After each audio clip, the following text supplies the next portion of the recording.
Cette vidéo est découpée en deux parties. Premièrement, je vais m'occuper du déballage de la Ghost qui est juste derrière moi et vous expliquer à quoi sert Shadow si jamais vous ne vous êtes pas encore renseigné là-dessus. Et dans la deuxième partie, je m'occuperai de tester les performances de Shadow avec la Ghost. Je vous mets ici les timecodes des deux parties et bonne vidéo. Eh bien, salut tout le monde, j'espère que vous allez bien aujourd'hui pour une nouvelle vidéo. Aujourd'hui, je vais déballer la Ghost. Je suis un utilisateur de Shadow depuis déjà décembre. Ça va bientôt faire 2 mois même. Et j'avais commandé en même temps la Ghost puisque je suis un early adopter, on va dire, de la nouvelle formule de Shadow. Puisque vous le savez, ça fait déjà quelques années qu'ils avaient une formule qui marchait très bien. Ils ont récemment réaménagé leur offre. Je vous mets ici les 3. On va bien sûr y revenir pour détailler tout ça. Le fait est que moi, je suis sur l'offre basique. C'est la première, c'est celle qui existait avant, avec l'équivalent d'une GTX 1080, voilà, c'est vraiment la base, on va dire. Pour l'instant, j'utilisais l'application Windows 10 qui est sur PC pour pouvoir justement utiliser Shadow. Ça marchait bien, des fois j'avais quelques coupures. D'ailleurs, je tiens à le dire, petite pub pour le groupe Discord. Très bon groupe, franchement allez-y si jamais vous faites partie des utilisateurs de Shadow, vous avez quelques problèmes. Sur le Discord, il y a plein de passionnés, de gens qui s'y connaissent. Vous trouverez vos réponses et même si vous ne trouvez pas vos réponses, ils sauront vous aider et c'est une communauté en or, ils sont réactifs. Tout le monde est gentil, en tout cas tous ceux avec qui j'ai eu affaire, c'était super sympa. Donc n'hésitez pas. Ah, et je précise, pour ceux qui en douteraient, vous n'avez pas vu le bandeau en bas, c'est normal puisque cette vidéo n'est pas un placement de produit. Je n'ai aucun partenariat avec Shadow, pour l'instant pas en tout cas. Et donc j'ai tout acheté de ma poche, que ce soit l'abonnement Shadow à l'année, que ce soit le boîtier Ghost, j'ai rien reçu gratuitement. Ok, alors avant de déballer ça, on va partir sur Shadow. Qu'est-ce que c'est? À quoi ça sert? Pourquoi est-ce que c'est bien de l'avoir? Shadow, c'est du cloud computing et pas du cloud gaming. Ne faites pas la faute, on l'a déjà entendu tellement de fois. La différence, c'est qu'avec du cloud computing, vous pouvez faire du cloud gaming, ce qui n'est pas possible dans l'inverse. Le cloud computing de Shadow va vous permettre d'avoir un Windows 10, tout simplement, on va dire ça comme ça. À votre accès, vous pourrez l'utiliser comme vous le feriez avec votre ordinateur, sauf que ce sera sur un cloud, donc c'est-à-dire sur des serveurs délocalisés. Et chez vous, vous ne recevrez que le signal réseau. Il y a plusieurs avantages à cela. Déjà, ne pas avoir une machine, c'est-à-dire un PC chez vous, qui prendrait de la place, qui coûte cher. On va revenir sur cet aspect-là un peu plus tard. Autrement, au niveau de la facture énergétique, avoir un PC fixe, plus que portable, ça coûte extrêmement cher en termes d'énergie. Là où ici, vous n'aurez à avoir que, dans mon cas, le petit boîtier qui consomme rien du tout. Enfin, un autre avantage, c'est que Shadow, vous y avez accès partout. C'est-à-dire qu'une donnée que vous enregistrez sur votre PC, vous y aurez accès où que vous soyez, que ce soit sur téléphone, sur un autre ordinateur, via le boîtier, sur un ordi qui n'est pas le vôtre. Il suffit de télécharger l'application et vous avez accès à votre ordinateur en dématérialisé. Alors c'est sûr que cet argument, il est un peu désuet à une ère où maintenant on a accès à tout via OneDrive, Google Photos, Drive.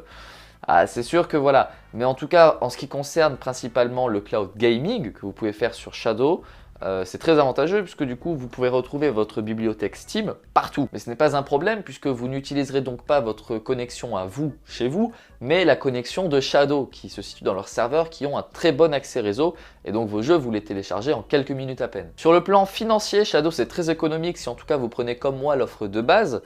Vous voyez ici les différentes offres, donc on va y revenir.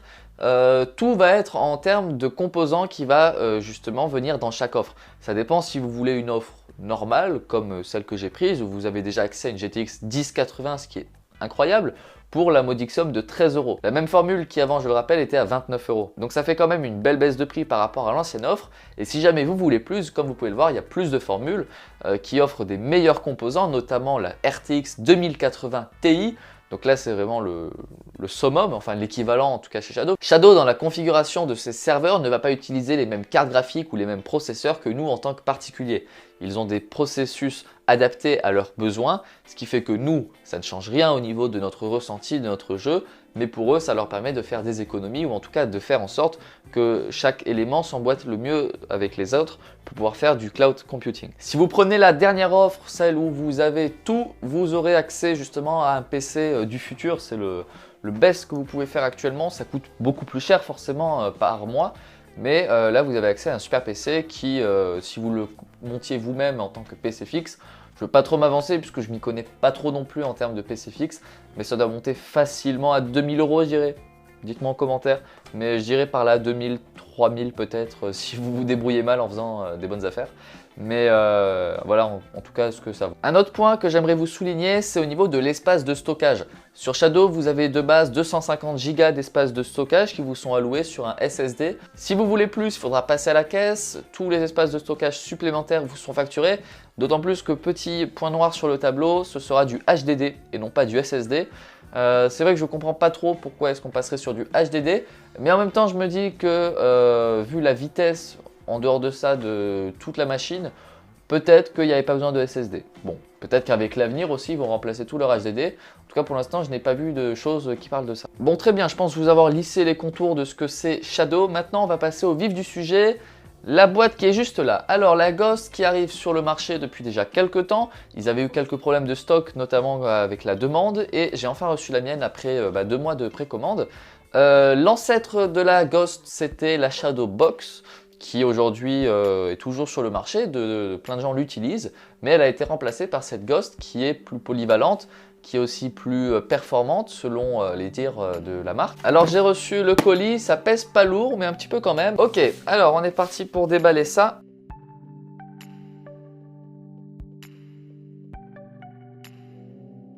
Donc la Ghost qui coûte 100 €, c'est un investissement à faire en plus si jamais vous voulez justement profiter d'un bon rendu vidéo avec le cloud. Ça va vous permettre notamment d'éviter surtout l'interface PC qui d'une manière ou d'une autre, avec votre antivirus, avec Steam d'Active et avec plein d'autres logiciels, que ce soit Uplay, Origin, Wargaming, que sais-je encore, de prendre de la connexion petit à petit et au final venir vous donner une mauvaise connexion sur le rendu vidéo Shadow. Ici, vous n'avez que ça ne prend rien de plus en réseau que ce qu'il vous faut pour Shadow. Donc ça fait vraiment une amélioration du réseau à ce niveau-là. Un boîtier très sympa, à part ça, franchement, je m'attendais pas à ça, puisque je me dis qu'après tout, une fois que c'est déballé, on le revoit plus jamais. Mais un boîtier très sympa. Alors, on a 100% silencieux, il n'y a pas de ventilateur effectivement, contrairement à votre PC qui peut faire du bruit. Donc là, c'est vrai que c'est un argument que j'avais pas dit tout à l'heure puisqu'il m'était sorti de l'esprit, mais c'est silencieux. Vous fonctionnez sur du Wi-Fi que bien sûr vous pouvez brancher en Ethernet. C'est beaucoup mieux si vous voulez profiter d'un bon réseau, éviter la latence, éviter le lag et perdre des paquets. Ici vous avez du Bluetooth, Power Efficient justement pour ce que je disais, la consommation énergétique qui est largement diminuée grâce à ça. Bon, tout ça, on va en parler plus tard. Sur cette tranche-là, rien d'intéressant si jamais vous êtes déjà possesseur d'un compte Shadow, c'est pour vous dire comment justement utiliser. Sur la tranche inférieure, des caractéristiques techniques, mais bon, compte tenu du produit, là où on aurait pu s'y intéresser autrement, ici on va passer. Alors par contre, je viens de remarquer, chose vraiment intéressante, il ne faut pas l'oublier, si vous voulez utiliser Shadow, c'est conseillé d'avoir une vitesse de connexion de minimum 15 mégabits par seconde, ce qui nécessite d'avoir soit une bonne ADSL, soit une bonne fibre. Voilà. Donc si jamais vous êtes au fin fond de la campagne avec un signal plutôt médiocre, passez votre chemin. Allez, je soulève la boîte, petite musique de coffre de Zelda s'il vous plaît. Ta ta ta ta ta. Ok. Donc la voici, la Ghost, qui est juste là. Donc ça y est, je l'ai enfin dans les mains. Non mais c'est vrai, pour moi aussi, je suis content. Donc la voici, c'est vraiment tout petit. Franchement, je suis impressionné. C'est se dire, après il n'y a rien de magique, hein, c'est grâce au serveur, mais se dire que là-dedans, on a autant de puissance que lorsqu'on était petit dans une immense machine, même plus que quand on était petit, c'est impressionnant, c'est très très léger. Franchement, c'est extrêmement léger. Bon, on va passer tout de suite au connectique. Ici, vous l'avez reconnu, bien évidemment, c'est la prise Ethernet. Ici, nous avons 2 câbles USB en 3.0, ici 2 câbles USB en 2.0, une prise HDMI, une prise son, donc jack, et ici, c'est le port pour pouvoir mettre justement l'alimentation. En dessous, rien de spécial, on peut voir à travers justement la carte mère. Ici, vous avez le logo Shadow, voilà. Ici, rien de spécial et le bouton pour l'allumer qui est juste là, avec des petits grips en dessous pour éviter que ça dérape si jamais vous le posez sur une surface qui pourrait être glissante. Dans la boîte, nous avons également, alors ça on va pas s'en servir, le manuel d'utilisateur, le User Guide, donc le manuel qui vous explique comment utiliser, comment connecter et comment vous servir de la Ghost justement, et également qui vous rappelle les différents périphériques sur lesquels vous pouvez utiliser Shadow, c'est-à-dire Windows 10, vous avez iOS, Mac, Android et Linux. Voilà. Donc c'est vraiment multiplateforme, ce qui est très pratique. On laisse ça de côté. La petite boîte, aucune idée de ce qu'il y a dedans, on verra après. Ici, vous avez un câble HDMI qui est inclus. Voilà, un HDMI, tout ce qu'il y a de plus normal, que vous avez normalement avec toutes les livraisons de consoles. Donc vous devez en avoir plein des câbles comme ça chez vous. Et ici, la prise secteur. Forcément, je pense que là-dedans, on a des adaptateurs pour pouvoir brancher sur prise anglaise, prise française. Donc vous avez les différentes prises, enfin les adaptateurs en tout cas, qui sont juste là. Alors un paquet toujours très pratique, voilà. Tac. Ouh, il y en a même plusieurs. Donc vous avez ici prise je sais pas quoi, ici la prise anglaise, on la reconnaît bien, et ici la prise française que j'utilise. Donc regardons ça, voilà, parfait. Et voilà, c'est OK. Donc l'adaptateur, il est mis, et ici nous avons les deux petites prises.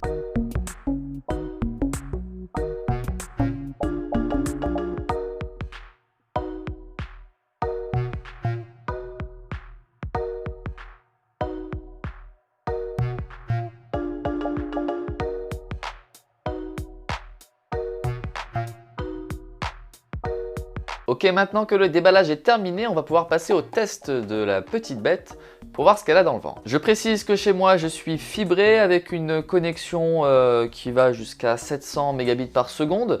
J'ai 4 de ping vu que j'habite à Lille et je n'ai aucune perte de paquet puisque je suis branché en Ethernet. Allez, c'est parti.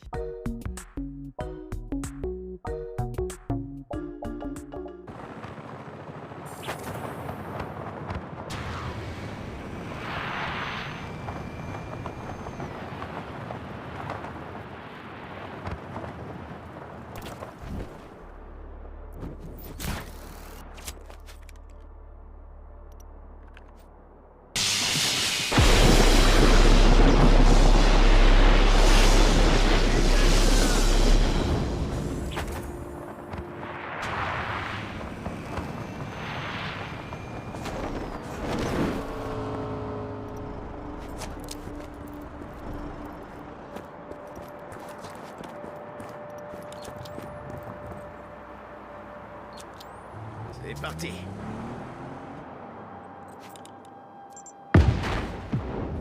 Merde, merde, merde.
Au final, qu'est-ce que j'en pense? Eh bien, Shadow, c'est un très bon service qui, pour moi, est supérieur à ce qu'on peut retrouver en termes de Game Pass, en termes de Stadia ou tout le reste. Mais seulement si à côté de ça, vous voulez avoir accès à un PC total, ce qui n'est pas disponible chez les autres. Mais si vous ne vous axez que sur le gaming et uniquement sur le jeu vidéo, c'est vrai que les autres formules sont plutôt avantageuses et prennent mieux leur sens, il faut le dire.